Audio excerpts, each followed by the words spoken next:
Thank you for joining us today, LaTasha. Thank you for having me. Of course. So tell us about Merle and what made him special. Merle was just Merle. And in his passing, I'm finding out more and more about him every day that's helping me become a better person. What I'm learning now is just Merle was just a kid who loved life. He loved to laugh. He loved to be silly all the time. Um in hindsight, now looking at it, what I've learned about Merle is he let nothing bother him. Nothing. Um Me yelling at him or just things bothering him, he always had a smile on his face all the time. And that would make me mad because I'm like, you take nothing seriously. But what he has taught me is just to be lighthearted, just to not take things so seriously and to just enjoy life. So he just had a spirit of just a calming spirit, one who it was like an inviting spirit. He just wanted to bring light to anyone or any encounters he had. So I would just say he was just light, a bright light. Just a light full of like happiness and love and smiling and just a lot of what we need today. Definitely. I know you have shared a lot of funny things about Merle with me. He was just a funny person in general. Tell us about a memory that makes you laugh. I got so many of them. Because if there was one thing I can do, I can be an absolute fool with my son. Like we can just have a good Mhm. time. There's so many memories, like so many, but I'm gonna go back to when he was little. Merle loved Michael Jackson, absolutely loved him. He was Michael for like 5 years straight. And I remember one Halloween, me being me, I'm gonna go all out to support anything you want. Mhm. But I had got him the jacket, I had got him the black shoes, the glittery socks, the pants, the wig, the glove, and to just see him perform, no matter like he wore the outfit to school, but he would just wear it all day, every day, just to see him Mhm. perform and just be who he adored. I would say like that's a funny moment. And that happened for literally 5 years straight, and from the time he was about 2 until he was about 6, he was Michael. And every year he added a little bit more like excitement or a little bit more. He added a little bit more to it every year. But Mhm. as he got older, he would act like he didn't know who Michael was. So that's probably, for me, that's like one of my fondest memories. Because Mhm. even him being that small, he had such a bright light. Mhm. And he showed that light, whether it was through, physically. He liked to dance when he was little, or telling jokes, or playing practical jokes on people. um, that's one of my fondest memories, because that just went on for years and years and years until he felt like, oh, that's enough. Um, Yeah, I remember when we met and how into Michael Jackson he was. And I'm like, I have never met a kid that age that's into Michael Jackson. So I thought that was so funny. mhm. Um, what has the loss changed about you and your life? I would say it's changed a lot, because all I ever know how to be is to be a mom. Um, I wouldn't say I fully have lost that identity, because I still have my daughter, but I do feel like a chunk of that I don't have anymore. Merle was my only son, my first kid, and he, I learned how to be a mother because of him, and because of him, I learned how to be a better mother for my daughter. So I would say in his passing, I lost a large part of me, a large part of my identity.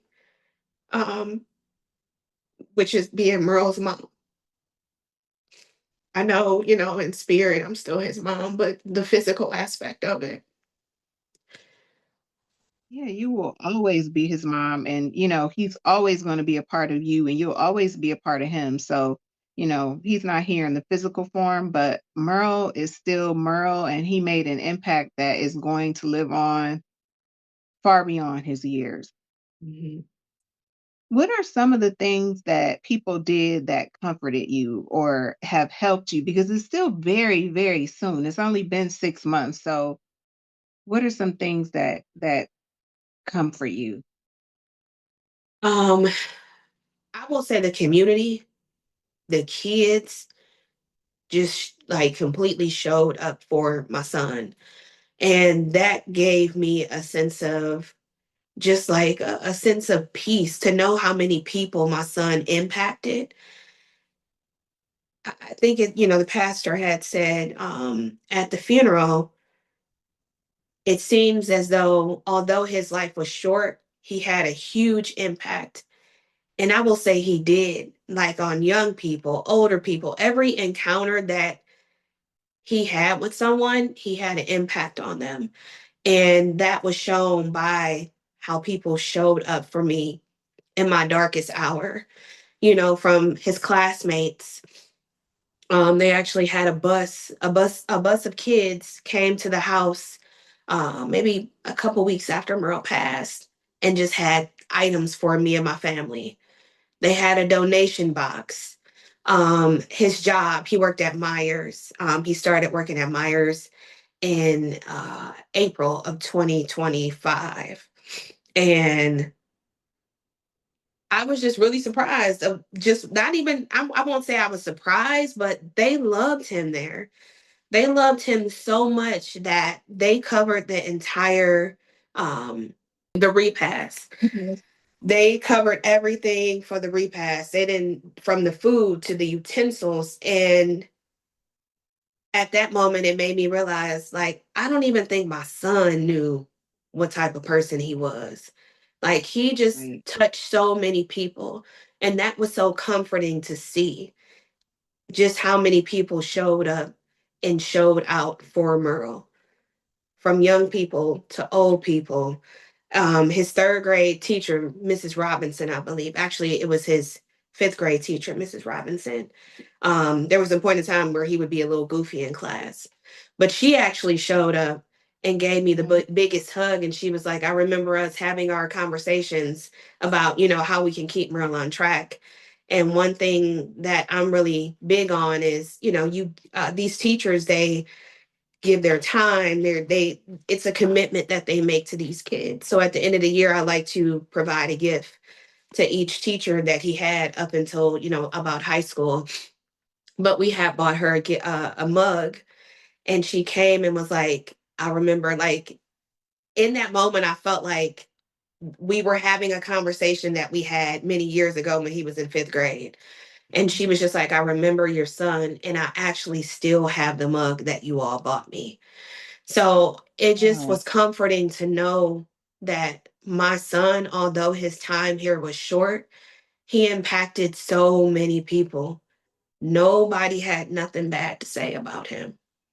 He was very respectful, very mannerable, and that was like really, that made me feel really good.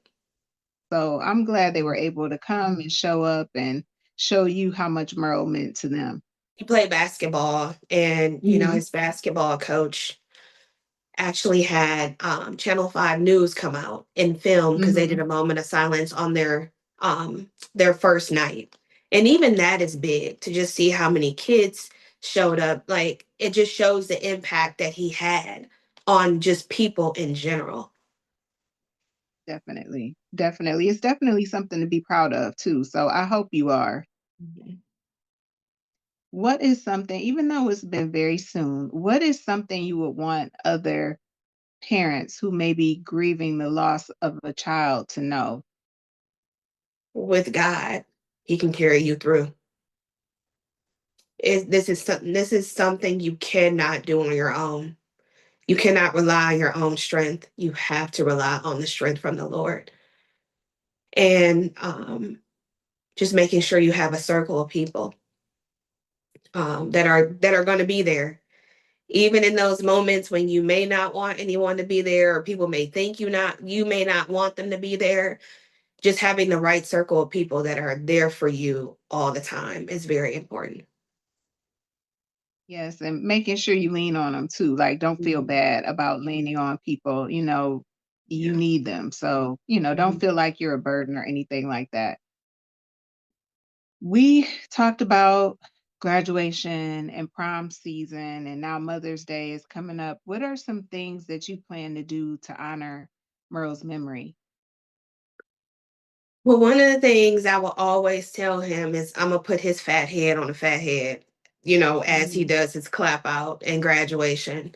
I was big on just kind of doing the most, and he didn't like that. But I'm still gonna do the most. Mhm. So one of the things I do, I still want to put his face, make him a big fat head and put that down at the cemetery. Um, Although he's not physically walking across the stage, he made it to his senior year. He was going to graduate.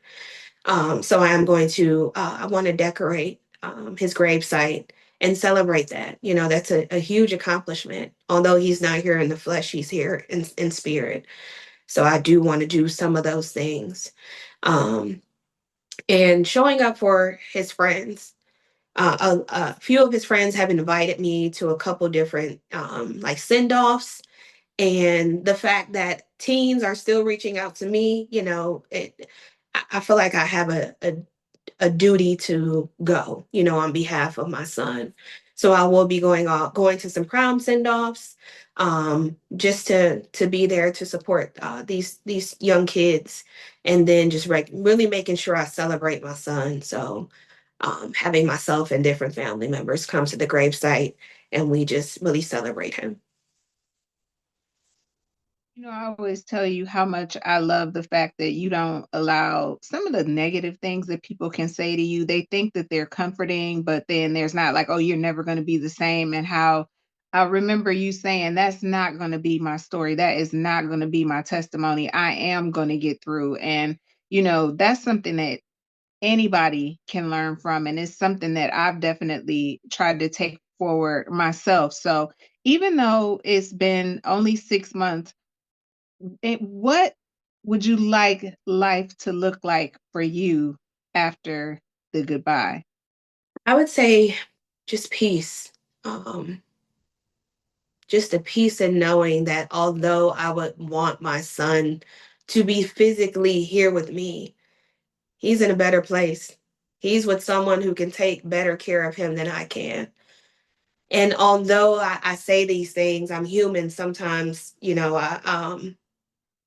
I say it, but I also don't feel that way. But I want to be able to say it and confidently say it and mean it. Just having a sense of I don't want to say being at peace, but I want to get to a point where I can really talk about Merle and not cry, Mhm. or look at pictures and not cry. Right now it's just a cloud of sadness, like anxiety. I'm overwhelmed sometimes. I just want to get to a point where I just have complete peace, and I'm able to think about, Merle, or watch videos and not cry but laugh. So, Mhm. really not focusing on the death that only happened once, but I want to be able to really focus on the life that he had. 18 years, I don't know how many days that was, but I want to be able to focus on that, and just instead of focusing on the one thing, which is the death. That only happened once, but his life, he had an abundance of life. He had 18 years of life. So I want to be able to really focus on that and find joy in that. I love that. I don't have my phone in hand because I will put that in my notes. That is going in my notes because I like that's wisdom. I didn't want to keep you long. Is there anything you want to share or anything that I haven't asked you that you'd like to add? Any additional memories you want to share with us about Merle? I got a lot of memories, but one thing I do want to share is just leaning on people. I truly believe nothing happens by coincidence. And the day before my the service, I actually went to the store and I went to Macy's. I already had a dress, but I felt like I needed another dress. And I went into Macy's kind of frazzled. There were two ladies at the register. One lady, I'm like, I wasn't, it was just something about her. So I went to the next Mhm. lady and I asked this lady, I said, hey, can you help me find this dress? And she was like, yeah. And we went on the floor and she was like, well, what do you need it for? We were just talking and I bust out crying. And so she's Mhm. like, well, what's wrong? And, I told her, and I told her how my son passed, and she got to telling me that her son passed. He died, passed of a similar condition like Merle had. Mhm. And she just spoke life into me. And she just was telling me to not let this situation kill you. Like, because it can Mhm. take you under if it lets you. You can't let this kill you. And she told me about how her path, when her son died, how that led her on a path of destruction. Like she did a lot of Mhm. like self-coping, medicating, drinking. She quit her job. She was like, I just spent a lot of like all my money. And she was like, you kind of see where I'm at. I'm working at Macy's. So she was just giving me all this, I don't want to say insight, but maybe Mhm. insight based on her having lost her son. She knows the path that something so tragic can put you on, that she Mhm. felt the need to pour into me so I didn't go down that same path. So we find the dress. I say thank you. And her name is Tanya. A couple months ago, it was like January, Tanya was on my heart. So I called Tanya and I just wanted to thank her for those words. And Tanya told me, when I saw you that day, I was actually getting ready to walk away from the register and leave because my back was hurting so bad. And she said, something told me, don't leave. So she said she stayed and I came. And she said, when you left, I left. I'm like, what do you mean you left? You left because your back was hurting? And she was like, no, I left and I've never been back at Macy's. And I truly believe that was ordained by God. Like Mhm. God put that lady there for her to send me that message. And I think about how you have to be careful how you entertain strangers because you could be entertaining an angel. I felt like that was a message directly from God telling me, you cannot let this kill you. And her words Mhm. were so profound, they stuck with me. And I really, truly believe that interaction is what has been helping me get through the last 6 months. So yeah, I will say just be very mindful in your seasons of people you encounter, because Mhm. it could be a message from God. You don't want to miss that message. And even in that Right. conversation with Tanya, there was so much that we just learned about each other and like some Mhm. commonalities that I do really feel like that was a God ordained connection. I think so too. Mhm. Um, in the future, if you ever want to share anything else, I'm going to continue to check on you to see how you are. And I look forward to the day when you can feel a little bit lighter. Your spirit feels like, it's not so heavy. So, I would definitely love to have you back and to share your progress. And I really, really appreciate you being here with us today. Thank you for having me. And thank you for allowing me to tell my story. I just hope that this conversation or, just this encounter can help the next person. I know it will. I know it will. Thank you, Tasha. Thank you, Angel.